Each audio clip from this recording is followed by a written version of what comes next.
Hi everyone, my name is Lauren Cunningham and I want to take a moment to tell you about some of the community outreach events we have here at the Johnson Center. In collaboration with the Easter Seals of Central Texas and the Autism Society of Greater Austin, the Johnson Center is hosting our annual Back to School Bash on Saturday, September 20th. We invite you to join us for a summer send-off and celebration of the new school year. There will be a bounce house, face painting, photo booth, allergen-friendly snacks, games, and more. Please visit our website for more information and to RSVP. I know many of you are listening in from afar and may not be available for local events or programs, and that is one of the main reasons why we provide this webinar series.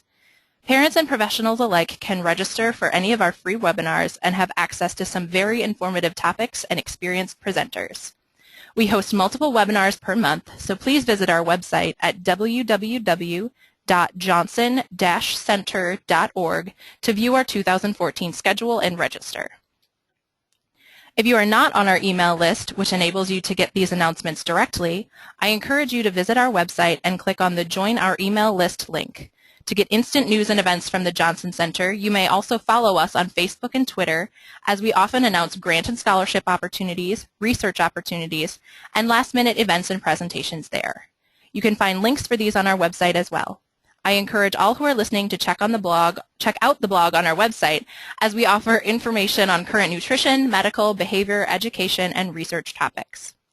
Be sure to follow our colleagues at the Autism Research Institute, as they have launched their own webinar initiative and they share some great resources on their website and social media pages. Today's webinar is being presented by Jeanna Martinez. Jeanna received her BA in psychology with a minor in early childhood intervention from Texas State University. She then went on to obtain her master's degree in family and child studies on the child life track. She completed a child life practicum and child life internship at Christus Santa Rosa Children's Hospital in San Antonio, Texas. While there, she was placed in the hospital's outpatient clinic, as well as completed her internship rotations in the GI unit and the emergency department. Jeanna is currently a certified child life specialist and is trained in child development, special education, early intervention, family systems and stress, and developmental disabilities. Jeanna has a multitude of experience working with children and families in various settings, including residential facilities, educational facilities, and children's hospitals, providing emotional support to families during stressful life experiences. Before we begin the presentation, please note that questions can be typed into your control panel throughout the presentation, and time permitting, they will be addressed at the end. Also, for those of you that have requested copies of the presentation, we cannot send out the presentation slides. However, we do post recordings of all of our free webinars on the Johnson Center YouTube channel. Please search for us on YouTube and subscribe to get full access to all of our recorded webinars. We are currently offering certificates of attendance for this webinar, and a link to complete a short quiz will be emailed to you following the presentation. Now please welcome our presenter, Jeanna.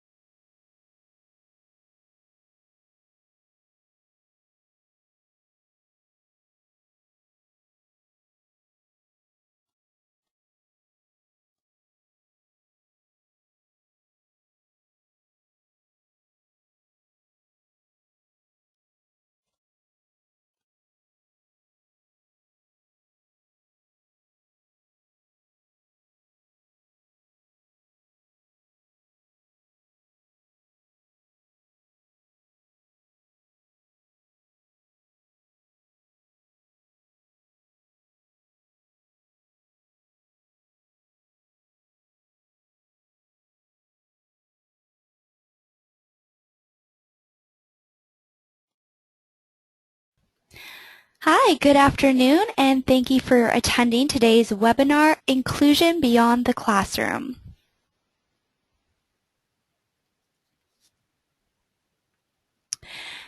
So today we'll be discussing a variety of different things. The first is how to define inclusion, and how to define inclusion in a variety of different settings, including in the classroom, in after-school programs and activities, as well as the work environment. We will also be discussing how inclusion benefits both the individuals with developmental disabilities and their peers that are involved, as well as the educators that are trained. We will also be discussing how to find local programs that provide successful inclusion in a variety of different settings, as well as how to locate community support. We'll then go on to talk about how to make current programs more inclusive. So for those that are having trouble finding local programs that offer an inclusion setting, we'll be discussing how to make current programs more inclusive or how to create these programs.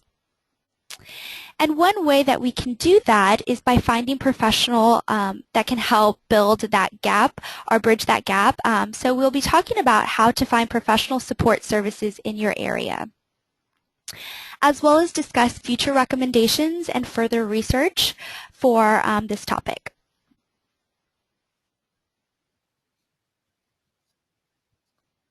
So many of us connect the word inclusion to a classroom setting. We usually think about inclusion in the classroom. So today what we'll be discussing is the definition of inclusion and how to adapt that to a different setting. So by definition, the inclusion is the act or practice of including individuals with disabilities. Specifically in the classroom, inclusion is the child's right to participate and the school's duty to accept the child. Inclusion rejects the use of classrooms to separate students with disabilities from students without disabilities. So thinking about this definition, how can we adapt that into different settings where our individuals are participating? What does inclusion mean? What does it mean for an after-school program? To find programs that are inclusive, we'll need the help of specialized supportive staff who have experience working with children with disabilities. You'll be looking for programs that are able to provide accommodations, increase acceptance, and maximize successful participation for all children. Not only programs, but what about extracurricular activities, such as sports or leagues or clubs? To find an inclusive activity, you'll be looking for leagues or clubs that children with developmental disabilities can join and participate with peers in a supportive setting. Inclusion in the workplace requires a safe and accommodating environment that provides training, education, and support for individuals with developmental disabilities as well as education for their coworkers. And last, what we'll be looking at and discussing is ideally helping these individuals with autism or developmental disabilities become successful, active members of the community. So with the help of encouragement and support to find more school-to-work services, and we'll be discussing what that means later, these programs can help foster an inclusive environment, and individuals with autism or developmental disabilities will be able to obtain more jobs and have more stability, thus becoming less reliant on government payment and contributing to their community and the economy.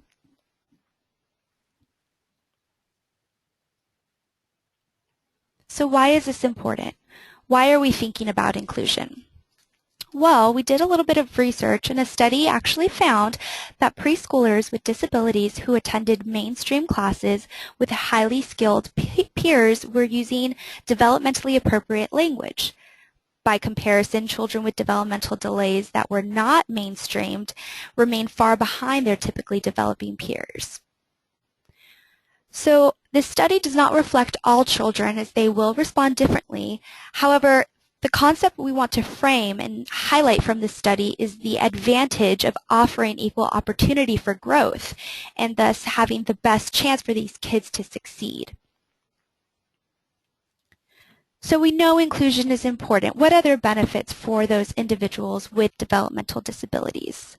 Well, we also found that research indicated a significant increase in IQ, adaptive skills, functional communication, social interaction skills, and play skills for children who are in an inclusive program. So there are obvious benefits of inclusion for those children with developmental disabilities, but what about their peers?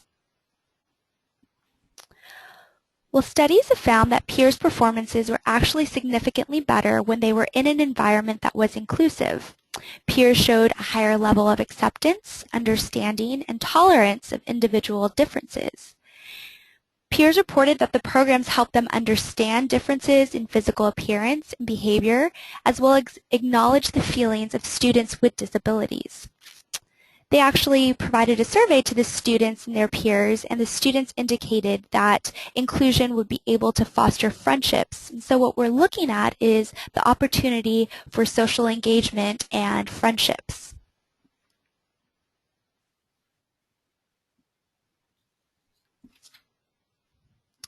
So we know the benefits of inclusion for individuals with developmental disabilities as well as their peers, but how do we find these programs? So the first is to become familiar with what inclusion means. So again, just to reiterate that definition and be able to adapt it and modify it in a variety of different environments. So once you have a good base knowledge of what inclusion means, you can then narrow your search by local or community support services. From there, you can choose a program that is specific to the individual goal of the child. So if you have an individual who you're looking to address their social skills or adaptive skills, you want to be sure that the program fits what that actual need is. And then once you have a list of the programs that you feel would benefit the individual child, you'll want to research the program's mission, history, and outcome of the program's ability to provide an inclusive setting. You want to be confident that they not only are calling themselves an inclusive setting, but are actually providing that type of specific support that your child will need. So contacting the program or networking with other parents or members that are involved would be a great way to get that information. We've listed here just a couple of examples of our local support services in the Austin and San Antonio area. So one is Morgan's Wonderland, which, if you're not familiar, it's a new outdoor theme park created specifically for children and adults with special needs. The park is designed to help individuals with special needs to overcome obstacles in a fun and entertaining environment. So Morgan's Wonderland actually aims to include everyone together regardless of their ability. Activities and amenities include train rides, controlled entry and exit, wheelchair accessible swings, and a sensory village. And Morgan's Wonderland is actually located in San Antonio, but here in Austin we have the Macbeth Recreational Center. And the center offers adaptive recreation activities throughout the year for children and recreational day programs for adults with disabilities. It is located in Zilker Park, and the recreation center has a multi-purpose room, a kitchen and craft room, a game room, outdoor picnic area, accessible playscape, and a sand play area. They also offer adaptive sports programs in tennis, swimming, cycling, basketball, rowing, dance, and more.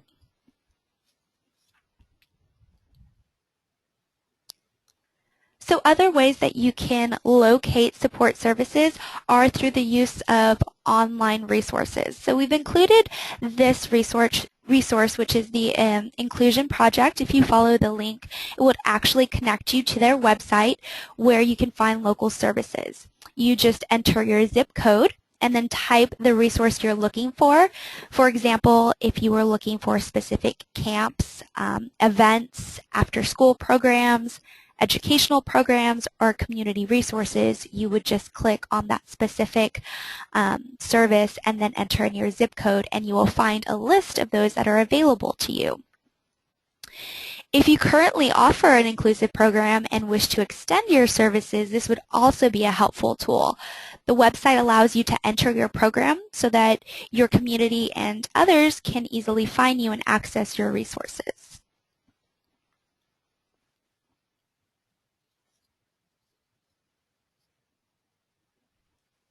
So once you find these local programs, what you'll want to do is make sure that they build a good framework, that they're addressing a lot of the needs that individuals with developmental disabilities or autism have, and that they've put in place strategies for success. So what we've done is actually taken an example from the guidelines program from the Boys and Girls Club of America, Guiding Practices for Inclusion. And these are actually just a couple of their guidelines that we'll be discussing today. If you looked on their website, they have more. And so if you're looking to create a new program or see if a current program is one that you would feel comfortable with, what you'll want to do is look at these specific areas and make sure that the programs are addressing them. So we know a lot of our kids with autism or developmental disabilities may find transitioning challenging.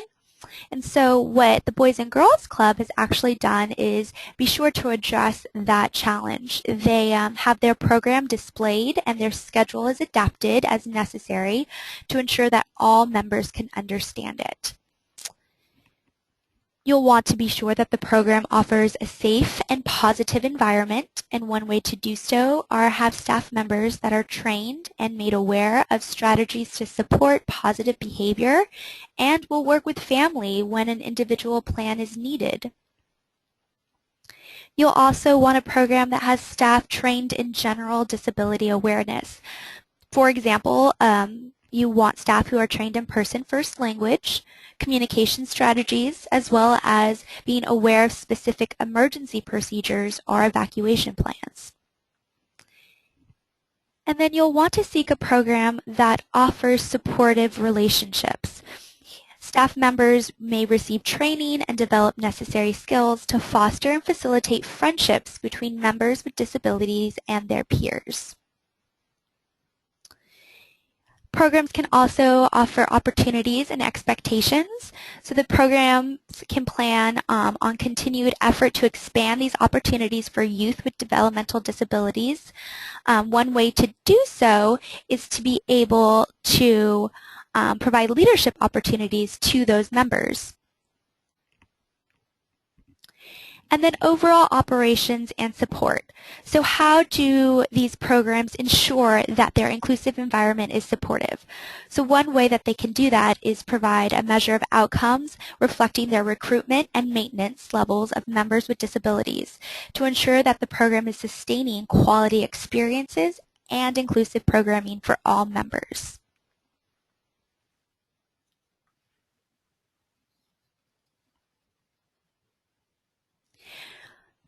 So these are actually just a list of examples for recreational activities that our kids can be included in. So what you're looking at is just our general activities such as swimming and arts and crafts, hiking, biking, things like that. What we really want to review here is the possibilities for our kids. So if you know that your child has a specific interest, what you can do is research programs that offer that type of activity within an inclusive program, or programs that are willing to create, modify, or accommodate programs that will provide that inclusive support. So just researching a couple of local ones, we actually found some great programs that offered that type of setting. For example, there was a martial arts program that their philosophy was actually every member deserves the opportunity to experience the emotional and physical benefits of karate. So they have staff members, again, and this is just really important, that are trained to provide that type of additional support, accommodations, be able to implement the strategies that provide a safe environment while also promoting the idea of friendships and being engaged in the activity.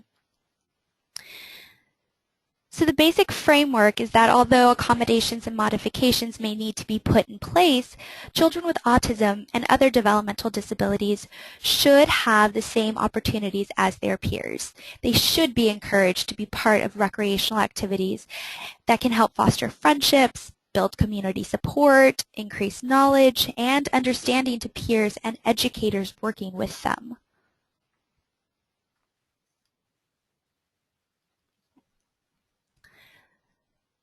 So while also looking at recreational activities and programs, you may also be considering summer camp. And we'll talk briefly about this just because we do have a webinar that's specifically designated to review summer camps and how to find them. These are just a couple of basic questions that as a parent you should be considering when you look into the different programs. Where is the camp located? How long are the sessions? Is it co-ed, girls only, boys only, and what's the staff to camper ratio? So once you have an idea of these basic questions, you can get into the more in-depth questions, things that are specific to your child. So the questions may vary, but some that you should really consider first are the type of certification counselors have and the camp's philosophy. If you have specific needs of the child, for example, medical needs, you want to be sure that you have support services put in place.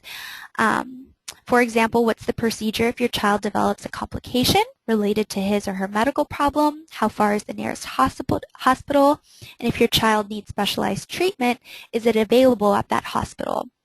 One thing to consider, especially for a lot of our kids that are on a special diet, is if the camp provides appropriate meals.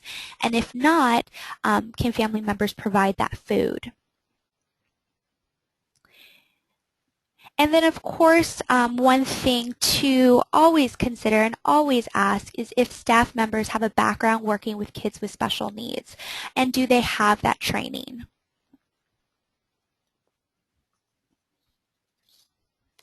So here's just a link. If you are interested in summer camps, how to find them, what to look for, you can go to our website or you can follow us on YouTube, and we do have that webinar posted. I encourage you to look into that webinar because it has a lot of information that can be valuable if you're just interested specifically for summer camps. I know this summer's coming to an end, but if that's something that you had a hard time finding this summer, can be beneficial for next year. So we've talked about activities and camps and programs. What about summer leagues? I know that's an interest to a lot of us.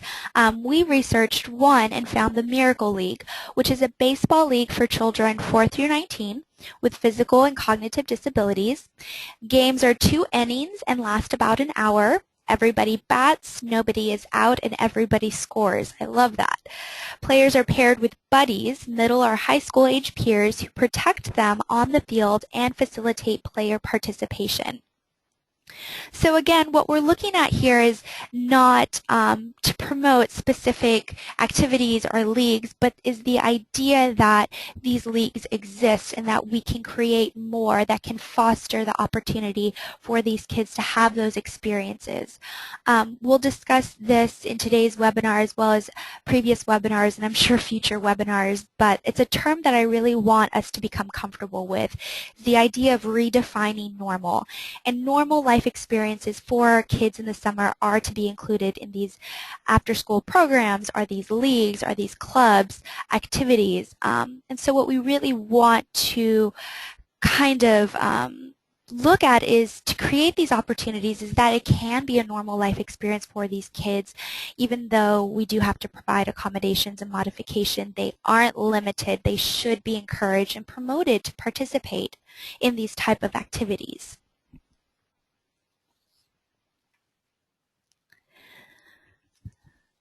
So now that we have a really good idea on how to find these programs, what programs are currently out there, we'll provide a little bit of education on some that may be in your area or ones that you may be interested in. These are just a couple of examples of current national inclusive programs. We use these, I said, as an example because they provide a really good framework. We've used the Boys and Girls Club already as an example, but I wanted to list that just so that as a community we are aware that appropriate programs can be put in place and that we need to create more, and we can use these as a basic framework to do so. And then I love within all of these programs, there are sister programs. So the I Am In program, the Pioneers program, and the Let's All Play are all part of the inclusive programming of this specific national program. So the I Am In program is an inclusion initiative that works to create a culture of acceptance in the club. This maximizes successful participation through an approach that accommodates the needs of all members.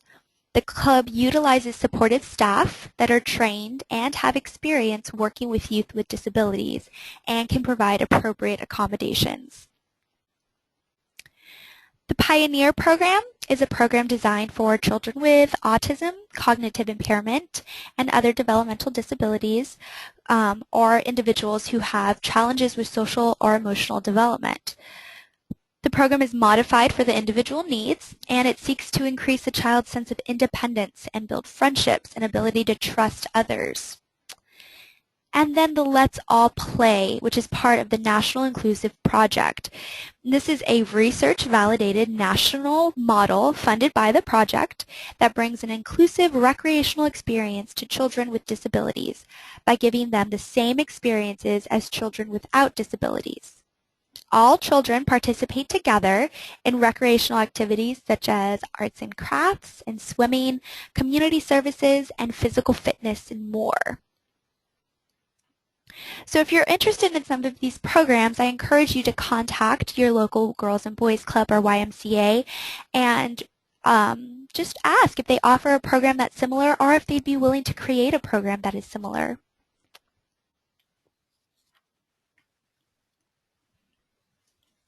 So as we discuss after-school activities, clubs, and programs, we also want to consider the work environment and how we can provide inclusion within that work environment.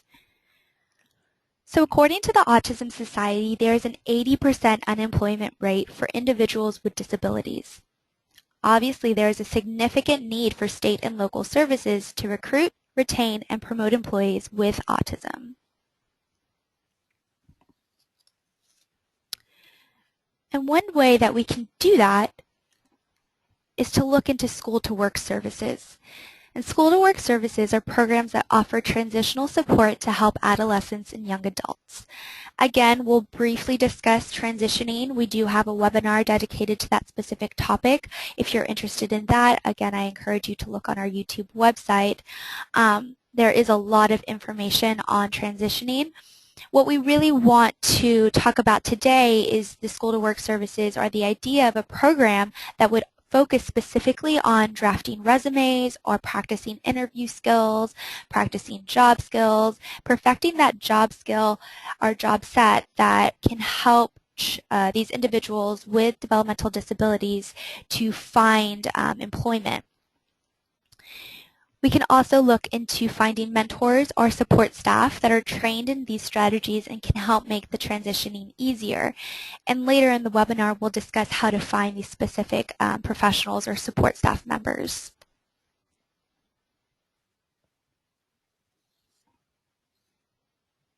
So some resources that we have in terms of inclusion in the workplace are two books that we use here. One is Asperger's on the Job, which provides a detailed list of what the employee can do and provides employers and advocates guidelines for success. So the book provides interview tips, personal job map tools, and also addresses difficult challenges like social boundaries, sensory issues, and even bullying by coworkers. There's also the book Autism and the Transitioning to Adulthood, Success Beyond the Classroom. Autism and the Transition to Adulthood is a tool for education specialists and counselors who work with young adults with autism. The book provides information on conducting an appropriate assessment of the individual's goals, strengths, and skills. And this can be really helpful in matching or determining a job for an individual that will cater toward their specific interests and thus providing an opportunity for success. The book also serves as a tool for addressing college preparation and taking advantage of disability benefits, as well as using supported employment strategies. Both books are excellent resources for further education and knowledge on inclusion in the work environment.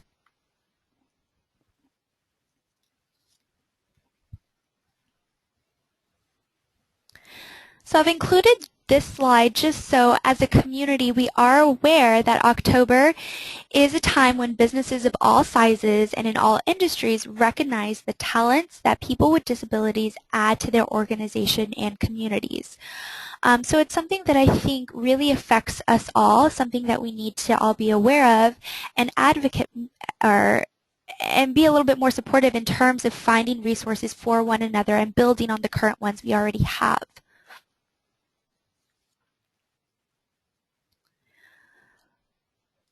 So what about those that are having trouble finding an inclusive program? What if you've already looked into local and community resources and your community is lacking in terms of providing that appropriate type of support? Well, now we can think about the possibility of creating an inclusive program. And again, we had those examples from the Boys and Girls Club and the different projects and programs to offer a framework on how to do so, the things to look out for and be specific in. And I think what we go back to is the opportunity to educate others as well as train individuals on how to provide that appropriate support.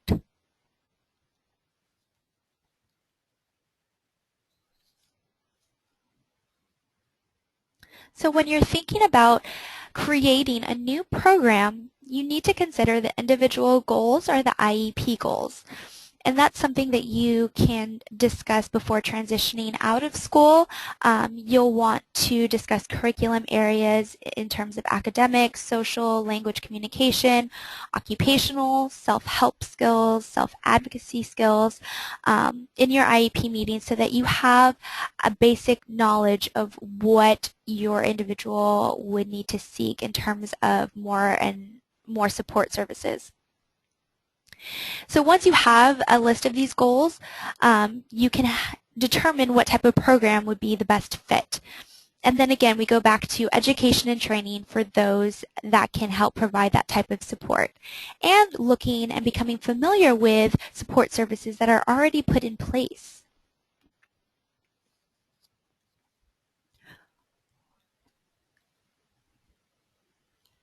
For example, ABA therapy. And for those that aren't familiar, ABA stands for Applied Behavioral Analysis. It's facilitated by a board-certified behavioral analyst and ABA therapists. And ABA can help in providing social skills training through camps or programs or one-on-one therapy. And the therapy can also be provided in the home and in the school. And social skills training helps to identify triggers of undesired behavior, teaches skills needed to manage the undesired behavior when it does occur. It identifies interventions needed to prevent the undesired behavior, teaches skills needed for a new desirable replacement behavior, and reinforcing the new behavior so it replaces the undesired behavior. And if that's something that you're interested in, is specific social skills training or camp, that is something that we at the Johnson Center provide. We offer our social skills program, which uses the UCLA Peers program curriculum, and it's designed to provide both the student and parent with skills that will facilitate the acquisition, maintenance, and generalization of social skills. The friendship training provided is evidence-based and it's derived from developmental research online. So that's something that if you're interested in, please contact us because we can help with that. You can also look in your local area if you aren't part of the Austin area to see if that program is offered or if they can, again, create that type of program and then we can help kind of give you the tools on how to do so.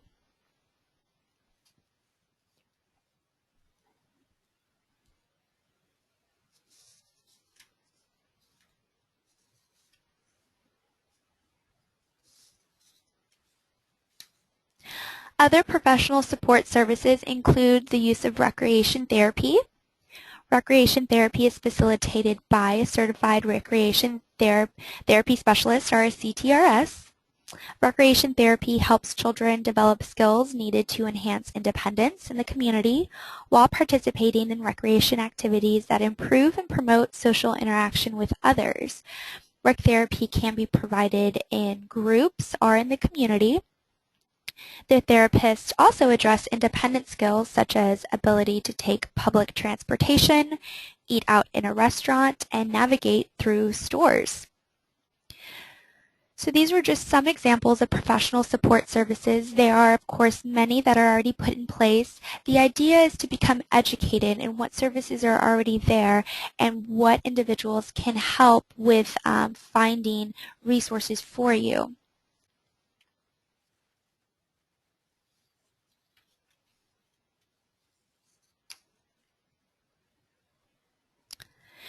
So we've talked about defining inclusion and defining inclusion in a variety of settings and why it's important both for individuals with autism or developmental disabilities as well as their peers.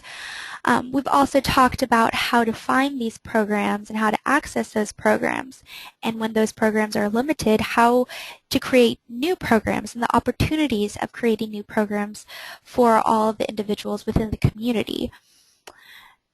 We've also talked about how to find professionals that can help bridge that gap. What about future recommendations? What can we do as a community? So there's obviously a need for ongoing education. We need to educate schools, programs, community members on specific inclusion strategies and how to effectively put those strategies into place. One way to do so is to provide job and volunteer training for all of those involved and to be more responsive to appropriate program development.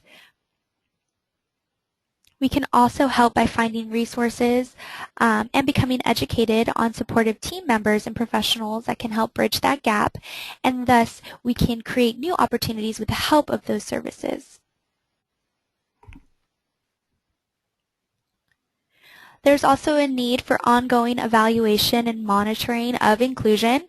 So what that means is reevaluating your own programs, your own activities, or your groups to see if you are fostering an inclusive environment or ways that you can recruit and maintain an inclusive environment. And of course, there's a need to continue to research and document the benefits inclusion provides to all persons involved.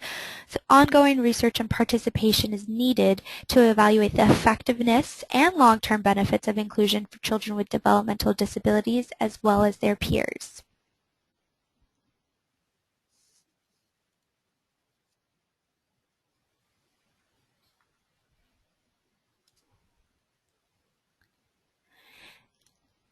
And reading through a lot of these resources, I found this quote that really resonated with me, and it's, "A community that excludes even one member is no community at all."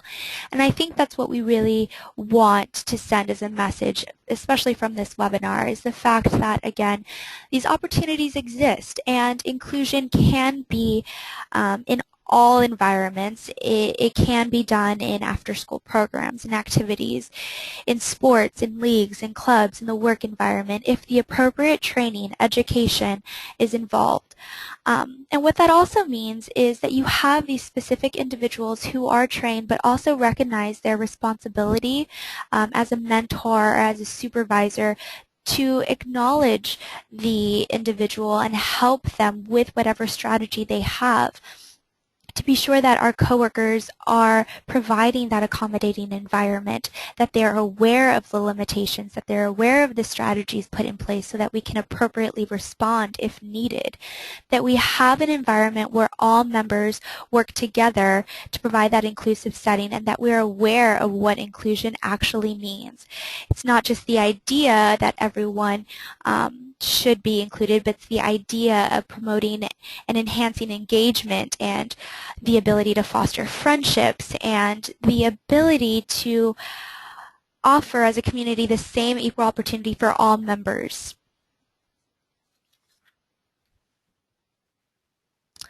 So for those that were interested, there are a couple of media resources that we've listed here, movies that deal with disability and inclusion, specifically Autism the Musical.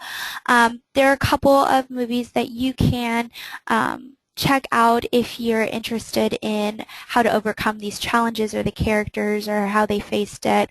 That's for your own benefit. There are also web resources as well. I've included the link to our website. If you follow the link to our website, you'll find access to additional resources on similar issues. Also, again, be sure to check out our YouTube page for free webinars, and our online website has information or blogs for additional support. Autism Speaks is another great resource for ongoing education and support. And then Think Inclusive is a great online tool for educators that are looking for strategies or resources on inclusion. This website is also helpful for parents or professionals working with individuals with autism who are looking for education on advocacy and community resources. I listed the Boys and Girls Club as a resource for those that were interested in creating an inclusive program. Again, we use that example as a framework for the guidelines and what to consider when you're building an inclusive program. So as mentioned earlier, the club just had a great example of the format, program details, and evaluation for inclusive programs. And I think that's one thing to really take away is also the ongoing need for evaluation of your current program to be sure that you are providing that appropriate support. And the last resource I listed was the Inclusion Project, which we talked about earlier. If you're interested in finding local programs, the website was also helpful in that it separates resources for families, programs, and for supporters. And we also talked about how this website can provide opportunities for those that have current programs. If you want to be included on their website, they can broadcast what your current program is so that others can be able to find you.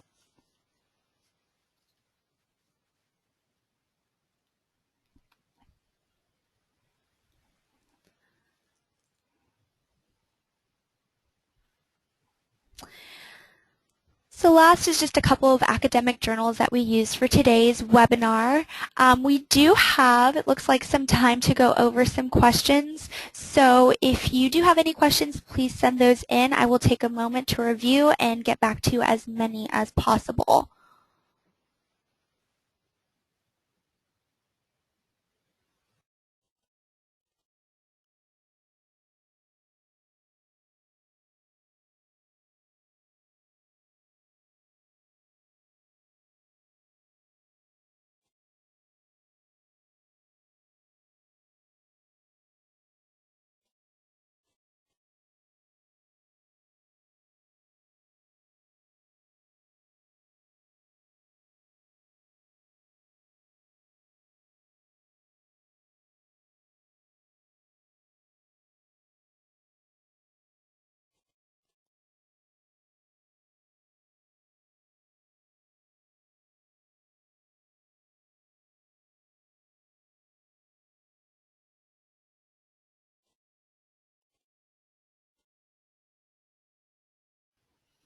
Okay, so one of the questions was actually, can you provide links to any research that shows the benefits of inclusion? So I apologize, I'll actually just go back to the slide that has the resources on the academic journals. That way you can get that information.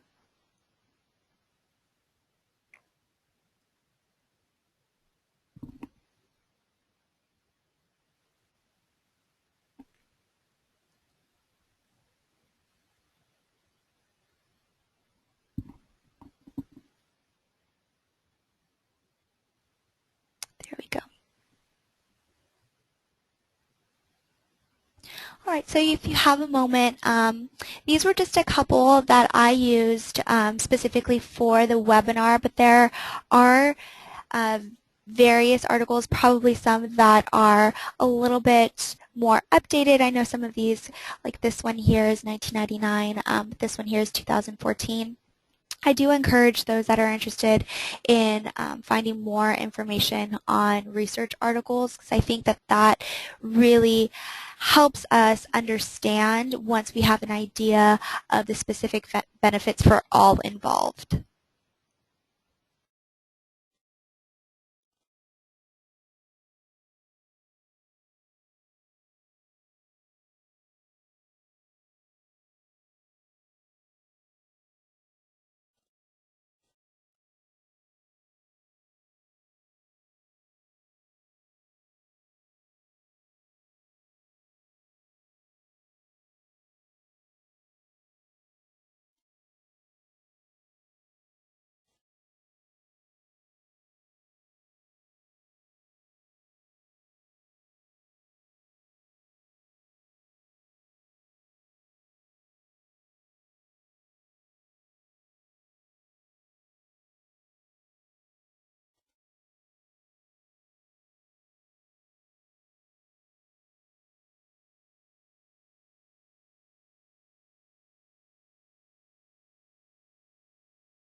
Okay, so another question is, how can inclusion be supported when there is still a secluded area for individuals with disabilities?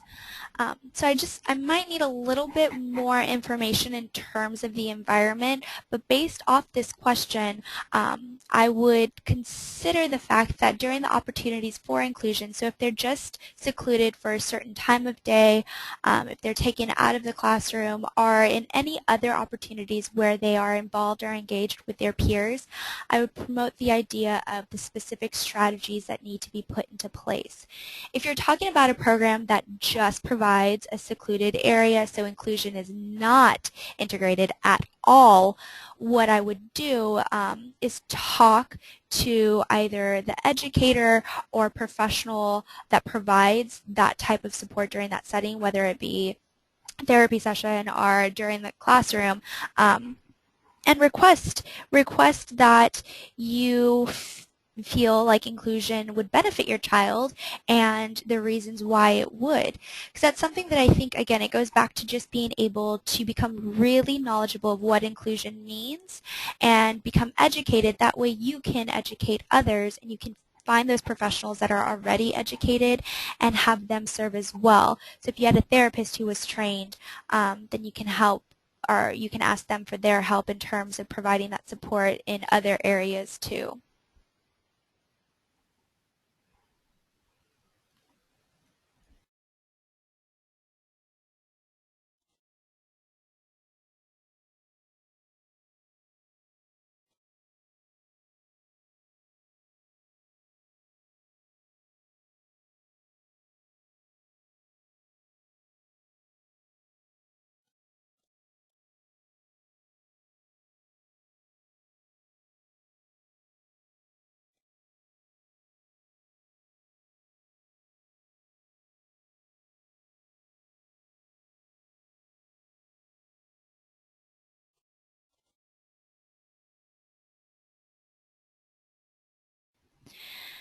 Another question is, could inclusion still be appropriate and are successful even with a child with severe cognitive and communication challenges as well as behavioral issues, vocal stemming, physical, hand flicking? And in relation to this question, I hear oftentimes that it could disrupt learning environment for those other kids or their typical peers.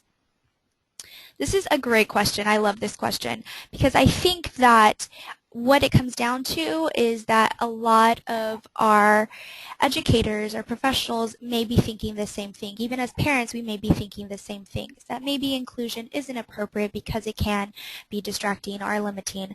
And what to consider here is the fact that there can be and should be appropriate successful intervention tools put in place during that environment that can help reduce those behaviors or those challenges. So if you have somebody there to provide that type of support, somebody who is trained and knowledgeable about what your specific child needs and is attentive to those needs, then ideally what you would be looking at is an environment that is inclusive while also being accommodating and addressing those specific issues that could be termed distracting.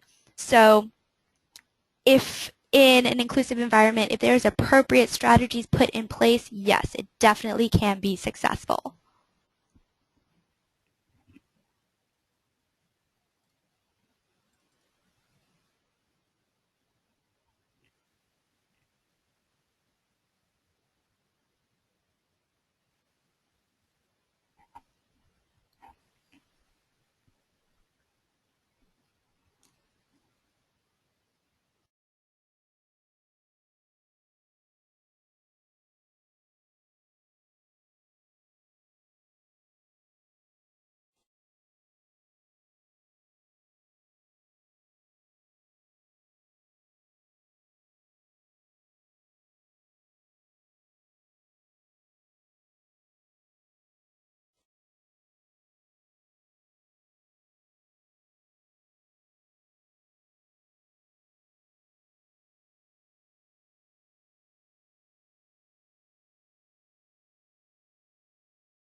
So another question, how do we help to convince a school that a child would benefit from being included in an after-school club or activity, but the school does not want to help accommodate that? And I think this probably speaks to a lot of parents. And one thing to consider as a parent is that maybe the school does not want to accommodate that because they don't have the appropriate person that could. They don't have an educator that is trained. They don't have people that can provide that specific type of support. So maybe it's an opportunity for you as a parent to say, are there opportunities, do you have any individuals, or maybe talk to teachers who are interested in getting that type of training, where then you can go back to the school and say that certain staff members are willing to take on this additional responsibility. Another great way is if you don't want to go directly to the school, is see if you have local programs that have similar activities. So if you're looking, like I said, like the specific activity such as a baseball club or a baseball league, if you had something that was similar to that the community provided, and then you were able to go back to the school and say, my kid was really successful here, he really enjoyed it, all it is involved is just 1, 2, 3 of these strategies that my child needs. Can we help with this? So I think a lot of times it's building our own program. It's building your own idea of what that activity would look like based off your child's needs, and then putting it into place before you even go back to a school or program to help modify it. That way they know what they need to do on their end, and you know exactly what needs to be done on your end, and you can help find out those support services put in place. Other things to consider are contract work, therapists like a BCBA or a CTRS that can provide that type of activity. And sometimes it doesn't have to be a school club or program. Sometimes it can just be an extracurricular after-school program on your own. But it's still providing that interest, that similar interest that your child has to be able to have that engagement.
Okay, so I think that is all the time we have now to answer any questions. If you do have additional questions, feel free to email us and we will get back to you as soon as we can. Thank you for your time and attention today, and we will talk to you all soon. Thanks. Have a great day.